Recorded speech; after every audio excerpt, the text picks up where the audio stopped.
AERPcast, o podcast da Radiodifusão no Paraná.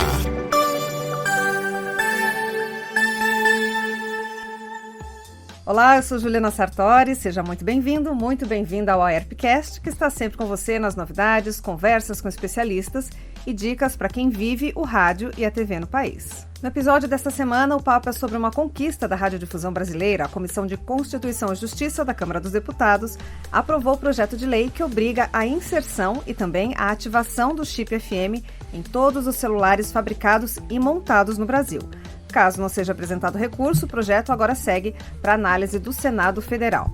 Essa já é uma briga antiga do setor, que quer garantir o acesso da população ao rádio pelo celular, sem que seja necessário utilizar internet e pacote de dados do aparelho, ou seja, ouvir rádio pelo celular não é novidade, mas esse novo hábito não deve significar mais despesa para o cidadão. E quem há anos fala sobre a obrigatoriedade do chip FM no celular é o setor de rádio do Paraná, na pioneira campanha chamada Radiofone, que foi lançada lá em 2016 pela AERP. E essa é a história que a gente resgata hoje aqui no AERPcast. A conversa é com Alexandre Barros, diretor do Grupo Maringá FM e ex-presidente da AERP. Alexandre, seja muito bem-vindo ao AERPcast. Muito obrigado, Ju. É um prazer participar do AERPcast. Eu sempre fui fã desse projeto e muito bom estar aqui hoje com vocês. Muito bom. Alexandre, como é que essa discussão sobre o chip FM no celular foi iniciada nesse período lá por 2015 e 2016, quando foi lançado aqui na AERP mesmo? Bom, quando em 2015 eu estava me preparando para assumir a presidência da AERP, eu decidi me debruçar numa pauta de projetos para que eu defendesse durante a minha gestão. E comecei a ouvir pessoas do meio, ouvir dos radiodifusores quais eram as suas preocupações, as suas dores. E numa dessas conversas, conversando com um amigo, a gente falou que bom seria se cada celular pudesse ser um aparelho de rádio. Porque todos têm um aparelho de rádio. A gente estava sendo um pouco nostálgico nesse momento, falando do tempo do radinho de pilha, que ia para o campo, que o trabalhador rural ia para a roça com o seu radinho, e que esse tempo poderia voltar se os celulares tivessem um rádio. Diante dessa discussão, eu fui procurar saber se isso era viável e descobri que, na verdade, não só era viável, como era do projeto original dos celulares que eles tivessem rádio. Na época, já em 2015 e 2016, todas as plataformas dos aparelhos celulares da tecnologia Android e de outras tecnologias também, exceto da Apple, já tinham na sua configuração a inserção do chip de rádio FM. Então, quando conceberam o aparelho celular, conceberam também com essa função. E aí veio a pergunta, né? Mas então por que pouquíssimos desses aparelhos têm esse chip ativo? Por que eu não encontro no meu smartphone o aplicativo de rádio? A conclusão que nós chegamos, lendo conteúdos aqui de fora do Brasil, principalmente nos Estados Unidos, onde essa discussão já vinha ganhando corpo, no México também, onde isso já era uma briga das associações de lá, nós descobrimos que isso era por pressão de mercado, ou seja, as concessionárias de serviços de telefonia e internet não tinham necessariamente interesse que as pessoas pudessem acessar via smartphone qualquer tipo de conteúdo que não precisasse da banda de internet. Porque se isso fosse possível, o aparelho deixaria de ser um gerador de receita para eles full time. Se eu passo algumas horas do meu dia ouvindo rádio no meu smartphone, eu não estou baixando streaming, não estou consumindo banda de internet, não estou sendo um cliente deles nesse momento. E, bom, então se existe uma pressão justa e lícita, né, desse setor contra o chip, então o nosso setor precisa se organizar para fazer uma contraofensiva, né? Vamos colocar os dois lados da moeda na balança e ver quem tem razão e que o melhor para a população seja implantado. E aí começamos a desenvolver o projeto Radiofone, junto com o pessoal da ERP, da minha diretoria na época, ouvindo outros presidentes de outras associações, políticos, enfim. E encontramos a linha de defesa ideal para o chip do FM, que é o preceito indissociável da radiodifusão, de que ela precisa ser livre, universal e gratuita. E não é uma premissa que está aí por acaso. É uma premissa que está aí porque isso é necessário para a preservação da independência dos povos, para a preservação da segurança das comunidades. O rádio e a TV são fontes de informação e de apoio para essas comunidades do mundo todo.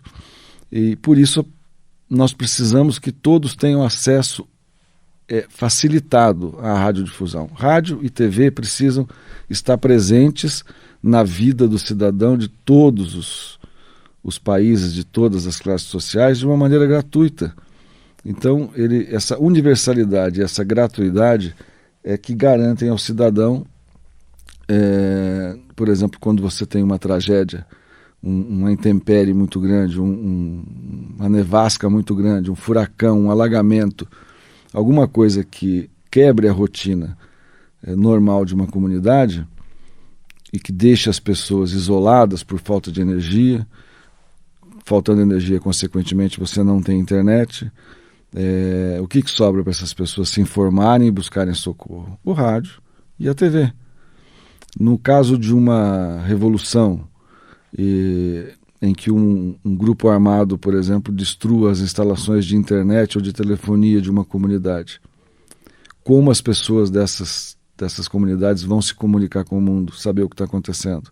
Pelo rádio, pela TV, porque você consegue, com uma bomba, você elimina a energia elétrica, você elimina a internet de um país inteiro, se você souber onde jogar essa bomba.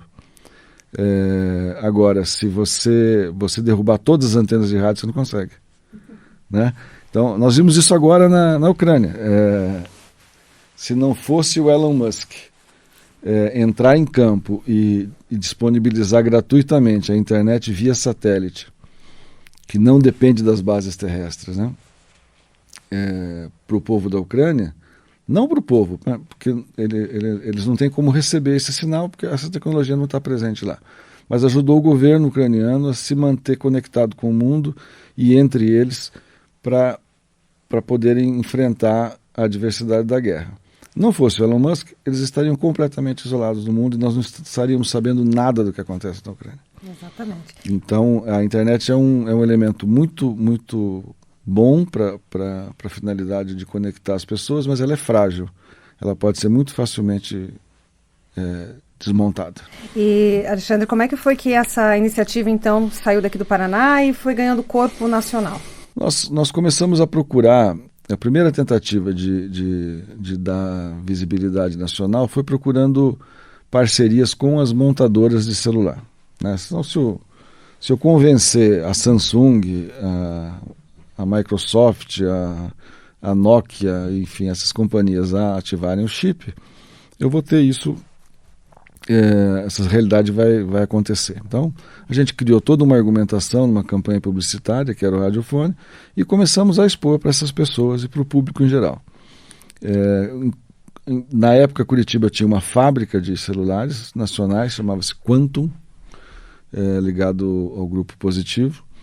Eles fizeram conosco um convênio e passaram a implantar nos celulares deles o chip de FM e dar destaque para o aplicativo. Porque são coisas importantes. Você tem que ativar o chip e você precisa colocar o aplicativo de rádio na página inicial do teu celular para que as pessoas vejam e tenham a curiosidade de utilizar. Então esse foi o primeiro passo. Quando a Quantum começou a usar esse argumento, escrever na embalagem dos aparelhos dele que continha rádio FM, isso começou a chamar a atenção do mercado, começou a chamar a atenção de alguns políticos. O Sandro Alex, deputado Sandro Alex, então deputado federal, hoje secretário de Estado aqui no Paraná e paranaense de Ponta Grossa tomou conhecimento da nossa campanha, imediatamente criou essa lei que foi agora, né, aprovada na CCJ, e aí a discussão se tornou nacional. A ABERT, né, eu participava do conselho da ABERT, eu levei a nossa plataforma para lá, explicamos as nossas preocupações. Nos nossos congressos nós começamos a discutir muito esse assunto. Em eventos que eu era convidado para palestrar, eu levava materiais didáticos mesmo para mostrar para as pessoas do que nós estávamos falando. Porque quando nós começamos a falar do radiofone, foi na minha posse como presidente. Tinham vários radiodifusores e tinham presidentes de vários estados. E no meu discurso eu falei isso. Eu falei, minha meta principal será lutar pela implantação do chip de FM nos aparelhos celulares do Brasil, em todos os aparelhos celulares do Brasil, para que a gente tenha uma radiodifusão mais livre e mais universalizada. Eu percebi que, quando eu falei isso, as pessoas ficaram assim, eu esperava uma reação mais entusiasmada das pessoas, né? E aí, quando eu terminei meu discurso, que eu fui conversar pessoalmente com as pessoas, a maioria veio me perguntar do que eu estava falando, o que é isso, né? Do que você quer dizer com chip de FM? Não havia mesmo um conhecimento, nem dentro da nossa classe, de que o celular podia se transformar num rádio. E aí, com a criação da lei e a divulgação que a gente fazia nos eventos, a ABERT se interessou pelo caso e passou a nos ajudar enormemente com isso, na tramitação dessa lei, na criação de materiais de divulgação a nível nacional, e na movimentação política no Congresso, que eles têm uma estrutura própria para isso, para fazer o projeto andar.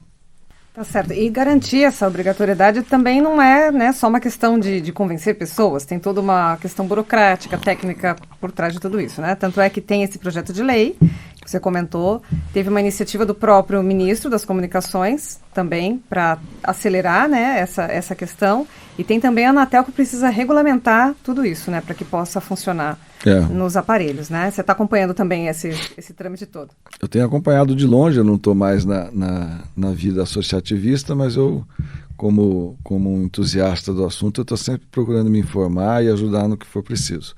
O ministro teve uma iniciativa maravilhosa, abreviou muito o processo com o decreto. O decreto é um pouquinho diferente da lei. A lei diz que todos os celulares e smartphones produzidos ou montados no Brasil precisam ter chip FM ativado. Isso inclui, inclusive, os que já estão em funcionamento. Seria através de uma atualização de software. O decreto, salvo engano, ele diz que todos os que vierem a ser fabricados daquele momento em diante teriam que ter o chip de FM ativado. Certo. E a Anatel dá esse respaldo regulamentar, então, é isso? A última etapa seria a Anatel, depois da lei aprovada e sancionada, e a Anatel entra em campo para regulamentar, estabelecer os parâmetros, como toda lei, né? Sim. Depois de aprovada, é preciso um trabalho de regulamentação, que às vezes demora mais um bom tempo. Então é um trabalho longo. E, Alexandre, você falou um pouquinho dessa questão do papel social, né, desse projeto, do papel social do rádio, o quanto ele é essencial, né, em qualquer localidade. E a gente sabe que quando a gente fala de tecnologia, a tecnologia pode ser um entrave para o acesso da informação. Naquela época você enxergou a questão, né, do chip do celular, que isso poderia facilitar. Tem outras questões que você percebe hoje que é necessário o setor estar discutindo para garantir esse acesso sempre? A gente sempre fala tanto, nossa, a gente tem que estar vendo tudo que é tecnologia, a gente tem que estar antenado, a gente tem que oferecer isso. A gente nem sabe se a população vai conseguir chegar até lá, né? Exatamente. Olha, tem políticas públicas que podem ser implementadas sim. Vou dar o exemplo da TV digital, que nós acompanhamos muito de perto aqui na ERP e junto com o grupo de estudos que cuidava dessa transição da TV analógica para a TV digital. Houve uma política pública de incentivo, inclusive financeiro, para que o consumidor de televisão tivesse acesso facilitado ao conversor digital. Por quê? Para que não acontecesse de você migrar da TV analógica para digital e de repente você tivesse um apagão do setor de televisão no Brasil e metade ou mais da metade da população perdesse o acesso porque não tinha uma TV digital em casa. Então se criou o Conversor e houve uma verba federal que foi aportada para esse projeto que financiou a distribuição gratuita desses conversores para a população carente. Isso foi o que possibilitou essa migração ter acontecido de maneira tão natural, tão tranquila. Então, para que o rádio esteja presente de fato em todos os celulares, e mesmo que a pessoa prefira ouvir por streaming, ela não tenha custo financeiro com isso, é uma questão de política pública. Então é preciso, por exemplo, que o Ministério determine, eu não sei se isso seria por lei ou por decreto ou por norma, mas que as companhias telefônicas, as companhias de internet, não tarifassem o consumo de streaming de rádio e TV. Então, se você tem um pacote de dados, né, que o cidadão sua para pagar aquele pacote de dados no celular dele, que fica economizando para que ele chegue até o final do mês, para a conta não ficar muito alta, quando ele ouve rádio pelo streaming, ele está pagando dados. Então, está consumindo o pacote de dados dele. Então, o governo poderia facilitar, determinando que as companhias não cobrassem o uso de streaming de rádio e TV. Então, isso já seria um facilitador de acesso enorme. Essa discussão existe? Eu acredito que a ABERT vem trabalhando há um tempo, eu não tenho detalhes, mas isso vem sendo solicitado, sim. Então, o nosso setor precisa se unir um pouquinho mais e passar a brigar por essas coisas aí, para que fique bom para o mercado, fique bom para os radiodifusores e fique bom para a população. Isso que eu ia te perguntar. É necessária essa união talvez maior, né? Para que a gente tenha acesso a essas informações do que está faltando, do que não está faltando, para onde todo mundo vai caminhar juntos, né? Aí entra o papel das associações, né? A gente tem que representar o nosso associado, as associações estaduais têm que se unir à ABERT e com isso ganhar força e força de pressão, força de lobby, um lobby legalizado, um lobby honesto, mas que defenda os interesses da classe, né? E também do cidadão, porque quando você torna o rádio gratuito no celular, você está beneficiando o empresário, tá, mas principalmente a população, que precisa do rádio para se informar. Os mais carentes precisam ainda mais do rádio. É através do rádio que ele fica sabendo se tem problema na linha de ônibus, se vai faltar energia elétrica. Você veja o convênio Copel, né? Através do rádio que o cidadão fica sabendo se vai faltar energia no bairro dele, por quanto tempo. Então, o cidadão comum precisa do rádio para se informar. E nada mais justo que ele seja de acesso gratuito.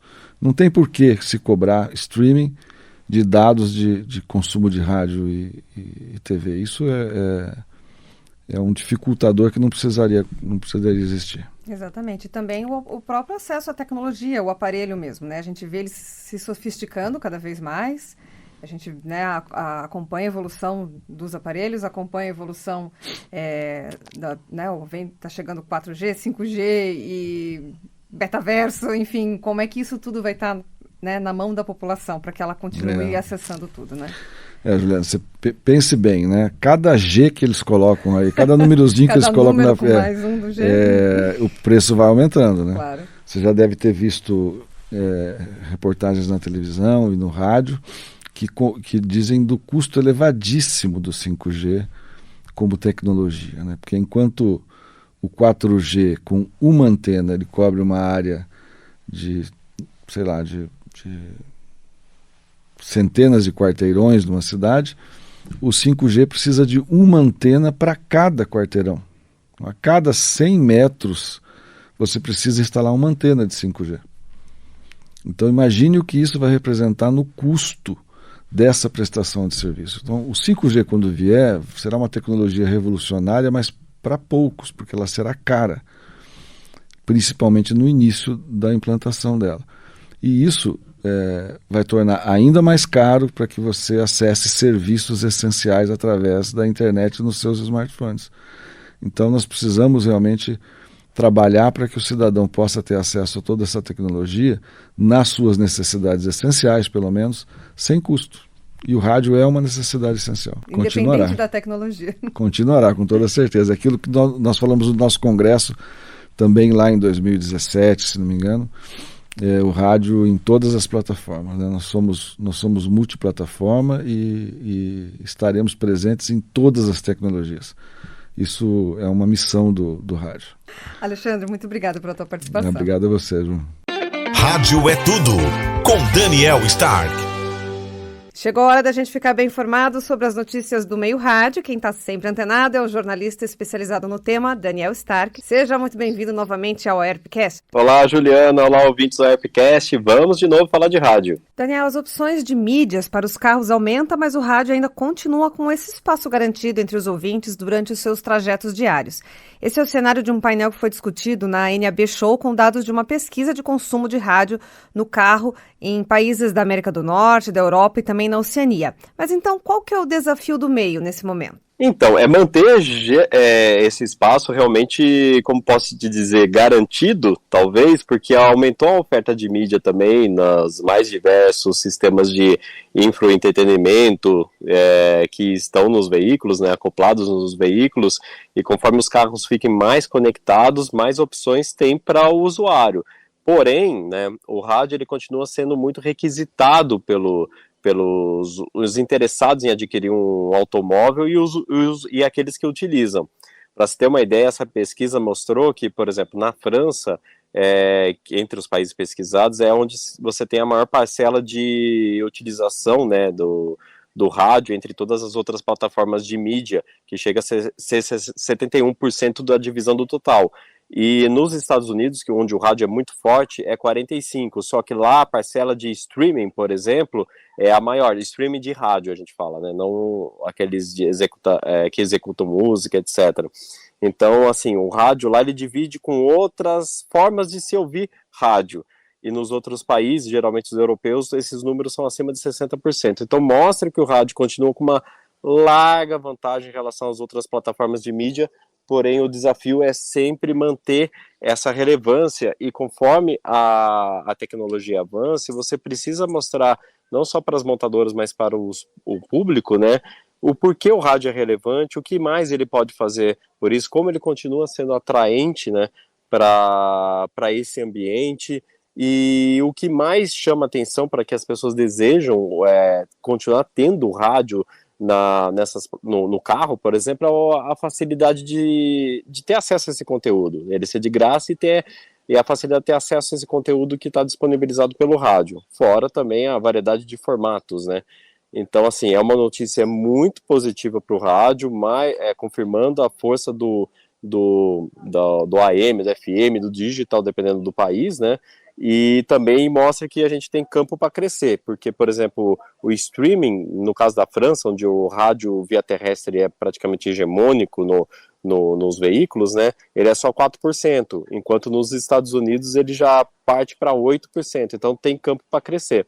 Então, assim, mesmo nos Estados Unidos, onde a porcentagem é um pouco mais baixa, a liderança do rádio é muito alta. Então são vários números que foram colocados durante uma apresentação na NAB, na NAB Show, e que faz a gente pensar em relação ao desempenho do rádio. E Daniel, e a produção dos podcasts, como é que tá? Sim, essa é uma pesquisa que o Tudo Rádio repercutiu recentemente sobre a queda no número de novos podcasts. Para você ter uma ideia, esse ano nós esperamos assim, uma média de, se for confirmada essa projeção, né, de 180 mil novos podcasts, ou seja, novas séries de podcasts que são aguardadas para a produção até o final deste ano. Em 2020, para efeitos comparativos, era 1 milhão de novos podcasts foram produzidos. Então é um número muito mais baixo, porém isso não significa que o podcast está em baixa. É aquela primeira onda, né, de todo mundo criando um novo conteúdo e agora se acomoda e estabiliza conforme as produções que prosseguem, né? Porque o consumo em si, a busca por esse conteúdo continua crescente. É normal que ela cresça agora num ritmo um pouco mais lento, porque primeiro, quando você parte de uma comparação mais baixa, o crescimento em porcentagem é sempre mais alto, né? Depois vai diminuindo, mas continua crescendo em consumo, e tem um alerta interessante para esse tipo de mídia, que agora, conforme as pessoas circulem mais com o arrefecimento da pandemia, esse público, mesmo de podcast, passa a ser mais atrativo para anunciantes. Então isso é algo bem interessante, que também pode ser remetido ao áudio digital, que nos interessa também para a rádio, no streaming de rádio, que então agora a mídia áudio pode ser ainda mais valiosa pelo comportamento do público.